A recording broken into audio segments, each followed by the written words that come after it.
चूहेदानी पर रखे केक का एक टुकड़ा खाने के लिए आदमी ने सुई का उपयोग करके चींटी को भगा दिया, क्योंकि सिकुड़ने के बाद यह उसका पहला भोजन था। चूहेदानी के जाल में फंसने के डर से बुद्धिमान व्यक्ति ने एक बड़ी लोहे की कील उठाई और ट्रिगर पर निशाना साधकर उसे जोर से मारा। जाल सफलतापूर्वक चालू हो गया और अब वह आखिरकार अपनी भूख मिटा सकता था। केक थोड़ा पुराना और खट्टा था, लेकिन उसने उसे बड़े मजे से खाया। लेकिन उसे नहीं पता था कि उसके पीछे कोई और भी भूखा बैठा उसे देख रहा है। अपनी सिक्स्थ सेंस की मदद से उसने पीछे मुड़कर जब देखा तो एक खौफनाक मकड़ी उसे खाने के लिए आ रही थी। डर के मारे आदमी ने अपनी सुई उठाई और खुद को बचाने के लिए पास की अलमारी पर वार करना शुरू कर दिया ताकि शोर मच सके। हैरानी की बात यह थी कि शोर सुनकर वह मकड़ी सच में भाग गई थी। भविष्य में मकड़ी का शिकार बनने से बचने के लिए उसने एक पल की भी देरी नहीं की। उसने लोहे की कील उठाई और गत्ते के डिब्बे में छेद करना शुरू कर दिया। शरीर छोटा होने के कारण जो डिब्बा पहले बहुत हल्का लगता था, अब उसे काटने में उसकी सांसें फूलने लगी थी। कुछ देर सोचने के बाद उसने हार नहीं मानी। उसने कपड़े का एक टुकड़ा लिया और उसे ढक्कन में भरे पानी में भिगो दिया। कपड़े को गीला करने के बाद उसने उसे डिब्बे के उस हिस्से पर रगड़ा जहां वह छेद कर रहा था। कुछ ही कोशिशों के बाद उसने डिब्बे में एक बड़ी धत छेद कर दिया जिससे वह अंदर जा सके। अब डिब्बे की सुरक्षा के साथ वह बिना किसी डर के चैन से सो सकता था। अगले दिन सुबह होते ही पॉल को ऊपर की मंजिल पर अपनी पत्नी के कदमों की आहट सुनाई दी। उसे यह बताने के लिए कि वह अभी भी जिंदा है, वह सीढ़ियों के पास गया और जोर जोर से उसका नाम पुकारने लगा। उसने लोहे की कील और डंडे को टकराकर शोर भी मचाया, लेकिन अफसोस उसकी आवाज इतनी धीमी थी कि किसी का ध्यान उस पर नहीं गया। निराश होकर पॉल वहीं बैठ गया और उसकी आंखों में आंसू आ गए थे। तभी पॉल की तबीयत बिगड़ने लगी क्योंकि उसने खराब केक खा लिया था। उसी समय दूर बैठी वह मकड़ी फिर से उस पर नजर गड़ाए हुई थी। वह काफी समय से उसका मांस खाना चाहती थी। पॉल ने भी उस मकड़ी को देख लिया था। इससे पहले कि पॉल कुछ सोच पाता, मकड़ी ने उस पर हमला कर दिया। पॉल अपनी सुई से उसे रोकने की कोशिश करता रहा, लेकिन इस बार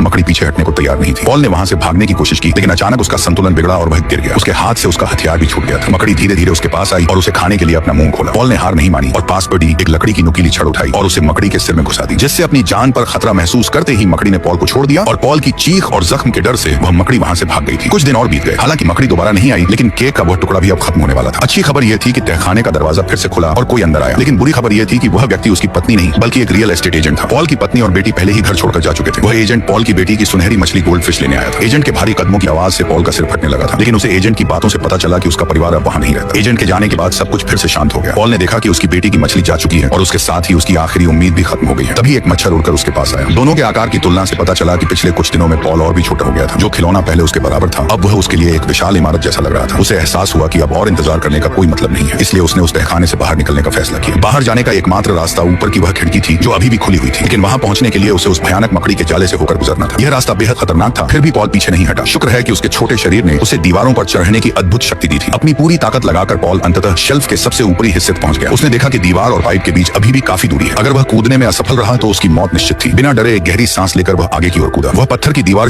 की दरार तक पहुंच गया और खिड़की की ओर बढ़ने लगा। रास्ते में उसका सामना उस मकड़ी से हुआ जो काफी समय से उसका इंतजार कर रही थी। पॉल ने सावधानी से जाले पार करने की कोशिश की, लेकिन एक हल्की सी आहट ने मकड़ी को जगा दिया। वह मकड़ी जो कभी उसके बराबर थी अब एक विशाल दैत्य बन चुकी थी। पॉल को लगा कि उसका अंत करीब है, लेकिन तभी एक मच्छर जाले में आ फंसा। मकड़ी का ध्यान भटकते ही पॉल वहां से सुरक्षित निकल भागने में सफल रहा। थका हारा पॉल आखिर खिड़की के पास पहुंचा। उसने बाहर निकलने की कोशिश की, लेकिन वो निकल नहीं पा रहा था। अंत में वह वहीं जमीन पर सो जाता है। फिर अगली सुबह एक चींटी ने उसे जगाया और सामने